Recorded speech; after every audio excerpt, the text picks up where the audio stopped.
चालीसा संस्कृत रूप। गुरो पादरविन्देनु रजोरित कमलाशयं सच्चीकृत्य प्रपद्ये अहं रामयोऽसो अमृतं शुभं। बुद्धिहीनो अस्मि पवनसुत तया प्रसन्नेन मे बलं बुद्धिं च विद्यां च देहि। जय हनुमानं ज्ञानगुणसिन्धुं कपिश्रेष्ठं बलशक्तिनिधिं रामदूतं महावीरं सीताशोकविनाशनम्। अञ्जनसूनुं महाबलान्तं वायुपुत्रं महामतिं श्रीरामो प्रियकरार्थं सर्वदा गतमानसम्। कञ्चनकायं पिङ्गाक्षं वज्रदेहं महाबलं दारपालं रघुपते सर्वकार्यसिद्धिदम्। विद्यावानं गुणीभक्तं तेजस्विनं कपीश्वरं रामकार्यरतं नितं सर्वदुःखविनाशनम्। पञ्चवक्त्रं दशभुजं चकुञ्जरासनमास्थितं दिव्यायुधधरं वीरं सर्वराक्षससंहारम्। लङ्कापुरीं लीलयैव प्लवमानं महाबलं दृष्ट्वा राक्षसनाथेन सर्वतरक्षितं ततो। दशग्रीवं संहत्य रामायादाय साञ्चली विजयायाशिषं दत्त्वा रामेणाभ अर्चितोऽभवत्। सुग्रीवाय सहायं च राज्ये स्थाप्य महाबलं रामकार्यं समाप्येव रामेण प्रतिपूजित। सीतामातुः सङ्कटं हरत्वा रामसन्निधौ वसन्तं भक्तवात्सल्यं शिरसा वन्दते जनः। अष्टसिद्धिनवनिधिं च कपिश्रेष्ठाय दत्तवान् रामभक्ताय सत्ताय भक्तानां कामदं प्रभुम्। सिद्धबुद्धिप्रदं वीरं कपिनायकम् अव्ययं सर्वदोषविनाशं च रामदूतं नमाम्यहम्। सङ्कटं हरं मे नित्यं हनुमन्नाम कीर्तनात् भूतप्रेतपिशाचादि दूरं जाति न संशय। नाशरूपम् अपि च दुःखं हनुमज्जपसङ्गत सर्वमङ्गलदाता च हनुमान् सदा गतिः। विद्यावान् गुणी भक्त सत्यशील दयापर रामकार्य समाजोक्त कपिवीरप्रियङ्कर।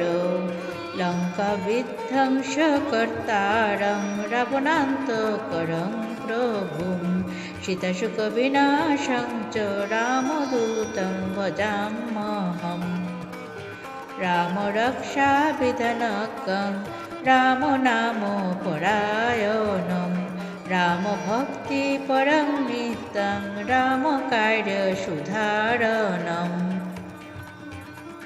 महाबलपराक्रान्तं सर्वशत्रुनिवारणं सर्वरोगनिवारणं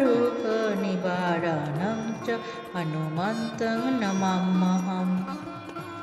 अञ्जनागर्भसम्भूतं वायुपुत्रं महाबलं सर्वविद्याविशारदं च रामदूतं नमाम्यहम्।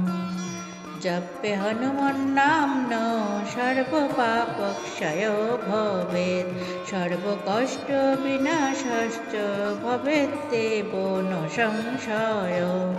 ध्यानं हनुमतो जस्य कायं पावनात्मनो भवदुःखं विनश्येच्च सर्वत्र जयमाप्नुयात् कायो वज्रसमो पिङ्गो सत्यसन्ध कपीश्वर रामदूत सदा भव रामकार्यपरायण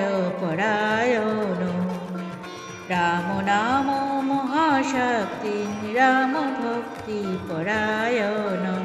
सर्वलोकवन्दं वीरं हनुमन्तं नमाम्यहम् रामेण यत्कृतं कार्यं सुग्रीवस्य च शासनं लङ्काविनाशनं चैव हनुमानेन साधितम् सीताशोकविनाशाय रावणस्य वधाय च सम्पूर्णं कार्यमेतच्च हनुमानेन कारितम् जो नित्यं हनुमत्स्तोत्रं पठति श्रद्धयान्वित सर्वसिद्धिं लभतेव रामलोके महीयते भूतप्रेतपिशाचादि दूरं याति पठन्ति च सर्वरोगविनाशाश्च हनुमच्च पत भवेत् अष्टसिद्धिर्नवोनिधि भवति भक्तिवर्धनं रामभक्तिपरं नित्यं हनुमच्च पतो भवेत् रामदूतं महावीरं रामकार्यविनिमितं सर्वशत्रुनिवारणं च हनुमन्तं नमाम्यहम् अञ्जननन्दनं वीरं रामदूतं कपीश्वरं सर्वकष्टहरं नित्यं हनुमन्तं नमाम्यहम् राम नाम महाशक्तिं रामभक्तिपरायणं रामकार्यपरं नित्यं हनुमन्तं नमाम्यहम् रामेणाभर्जितं नित्यं रामकार्यसाधकं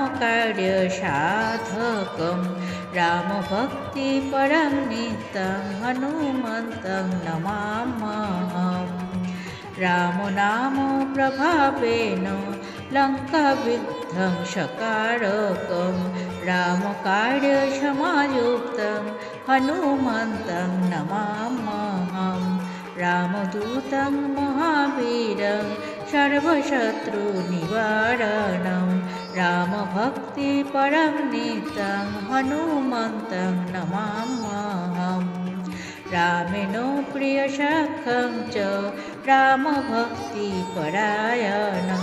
रामकार्यपरं नित्यं हनुमन्तं नमाम्यहम् राम नाम महाशक्तिं रामभक्तिपरायणं रामकार्यसमायुक्तं हनुमन्तं नमाम्यहम् रामेण प्रियसखं च रामकार्यसुधारणं